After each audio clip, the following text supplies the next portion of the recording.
Hey everyone, welcome to another match of Temur Delver. Today we're playing green-white enchantments. Have to say, I'm not a fan of seeing enchantments in Modern. I'd rather keep enchantments in Legacy.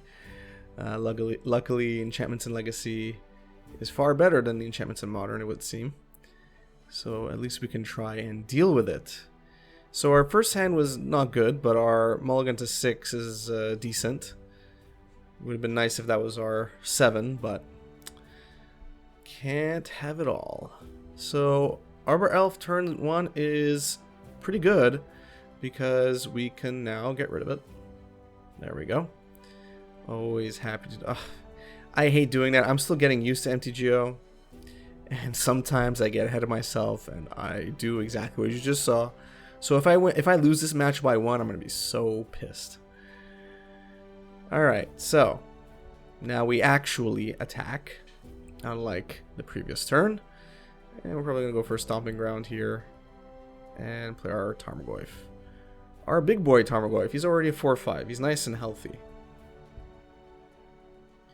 So our opponent has 3 forests, and they're playing Fertile Ground. And they're playing Nyx Fleece Ram, so yeah, so that just happened. That just happened. So it's okay. We are going to attack with both. Yeah, let's see what our opponent does. I mean, that's what I guess that's what I assumed was going to happen there. So I think we're just going to pass and let it go. We do have Stubborn Denial and we do have Force of Negation, so we can counter 2 spells essentially this turn if need be. Ghostly Prison is a very good spell to counter. Yeah. So when I see Ghostly Prison, I immediately realize that I'm playing a dumb deck that is going to do something stupid, and when they play Ghostly Prison it's because they want you to do nothing so they can keep, you know, diddling with themselves essentially, playing Magic Solitaire. So that's the type of card Ghostly Prison is, like Ensnaring Bridge essentially. So our opponent there blocks, and that's okay. They are dead next turn. They can't do anything. We drew another Stubborn Denial as well, which is fantastic. Can't do anything about this. It's a creature. We can kill it though, so we're gonna let that creature die. End of turn, most likely. And now our opponent will probably give up. Yep, there we go. Alright, not wasting our time. So, Blood Moon, right? No, not Blood Moon. What do we bring in? Because I didn't see much there. That's the problem. So, kind of scratching my head. Here I'm bringing in Shadow Spear. I'm not sure about that. Getting rid of Hooting Mandrills, Hunt Master. I mean, at the end of the day, none of this really matters. Because we are playing an enchantments deck, so what I should be bringing in, and that I'm not currently playing in this iteration of my sideboard, is Engineer Explosives, because it's the only thing that's going to be able to hit enchantments. Of course, I mean there are other spells we could put, but of the spells I usually put in my sideboards, Engineer Explosives would be the one I would normally bring in.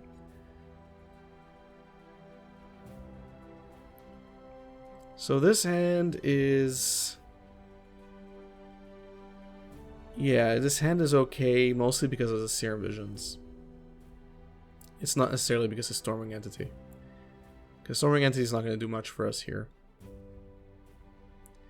So normally I like to play Delver turn 1, but we have to bolt, or we have to Seal of Fire that Arbor Elf all the time. Alright, Utopia Sprawl comes down. And we see the Ram again. Almost certainly going to play Delver of Secrets and Serum Visions this turn. So we draw a Tarfire, and we see a land which we don't want, and a Force of Negation that we do want. So, assuming everything goes well, next turn Delver of Secrets will flip, and we'll have a Force of Negation as a backup to whatever our opponent's going to be doing. Oh, Ghostly Prison. If only it could have waited one more turn. So we're obviously going to show Forces of Negation here. Now we have the mana to pay for Ghostly Prison's stupid cost. So obviously we're going to do that. So it looks like I'm just tar-firing our opponent and I'm playing Storming Entity, which I get. Realistically speaking, though, I mean, threats are not really the problem here. Mana kind of is. Next turn we can pay the 2 to attack with both, which is nice.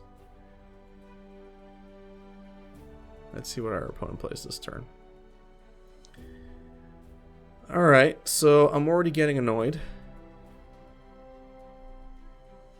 We're definitely going to counter that. I don't want to get Oblivion Stoned, essentially. So we draw our Tarmogoyf, and now we're just going to attack and pay 4 mana to attack. This kind of sucks. But it is what it is. At least our creatures are in the air.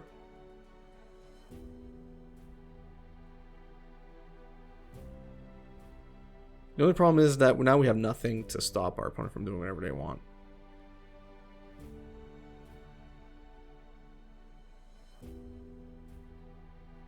So we draw Delver. Again, not necessarily what we want anymore.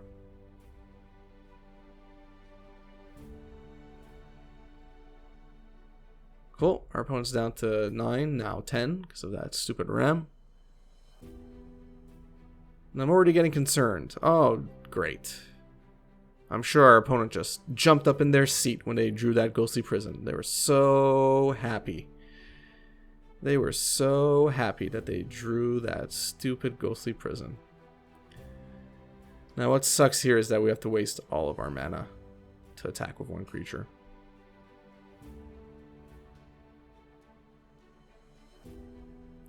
And at Nixley's Ram, it's really only there to make our opponent last long enough to play their bad deck.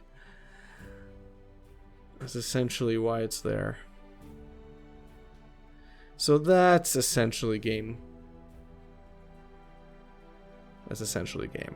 Because now they're going to start getting 4/4 tokens. I'm going to start missing my Engineer Explosives. And it's pretty much time to concede. Yeah.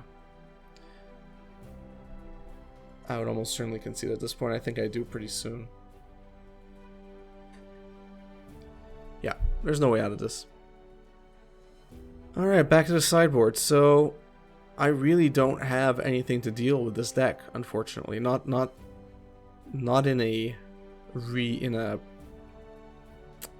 what's the word here? Not in a proactive way, necessarily. I only have ways to deal with it in a reactive way. Reactive way meaning our opponent casts a spell and then we answer it, right? Proactive for me would be something that destroys enchantments before they're even on the battlefield. Or can destroy enchantments... well, yeah, no, that's exactly it. So an Engineer Explosive would be one of those. I see that as more of a proactive spell. This hand is fine, honestly. It's okay because of the bolt, really. It's exactly why I kept it. So, again, the same thing that we've done for the previous two games. We're going to bolt that stupid turn 1 Arbor Elf that our opponent seems keen on keeping. We're going to have a 3/4 Tarmogoyf, and we just need to start putting pressure. Essentially, this is a game where our opponent's going to start... Our opponent's goal is to put roadblocks until they get to that stupid sigil. And our goal here is to essentially push through those roadblocks as quickly as possible so that we can just kill them off and get over with it. So now I'm going to attack with my Tarmogoyf, and if I'm smart, that's all I'm going to do. So I'm not smart, and I play Delver of Secrets. Now the reason why I said, I guess I'm okay because I have Force of Negation. Now I want to keep mana leak mana up, essentially. That was the main reason I was saying if I was smart. I have Force of Negation, so it's fair that I put Delver of Secrets. That's okay. In the case that we can answer a non-creature spell on our opponent's turn, you should put Delver of Secrets down in that situation. Fertile Ground is not something I want to counter, though. Especially if I'm planning on countering it with Force of Negation, which is essentially unconditional. That is going to be annoying, though. That Courser of Kufix is going to be annoying.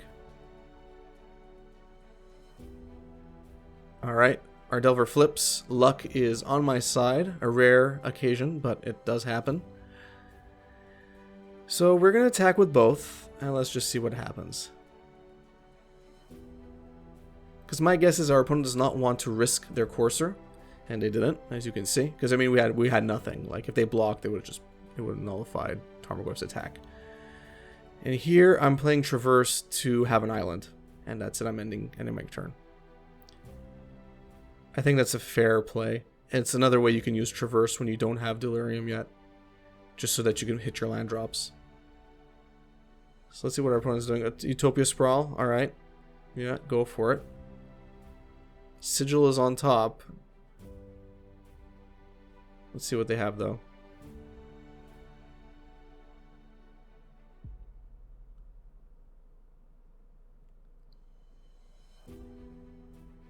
Waiting for our opponent to cast a spell so that we can mana leak it. Yeah. That's gonna get mana leaked. Oh boy, if they had done that previous turn, I would have been so pissed. So now we got nothing. I mean, we draw Delver of Secrets and almost certainly going to keep that in our hand as fodder for Force of Negation. Now we're going to attack it again. Our Tarmogoyf is now 4/5, so that's relevant. Our opponent goes down to 4. Beautiful. Do nothing else, Kev. Do nothing else. Okay, yeah, I guess you could. I could play Tarmogoyf technically, or Traverse for another land. Okay. Really wanted to play Tarmogoyf, it seems, and I wanted to thin my deck while I was at it. And I think actually this is fair. At this point, we know what our opponent's gonna. We know what our opponent's drawing, and we know we're gonna counter it because that Sigil would be pretty bad. Okay. Oh, Leyline of Sanctity is actually perfect. I'm not sure what our opponent is waiting for.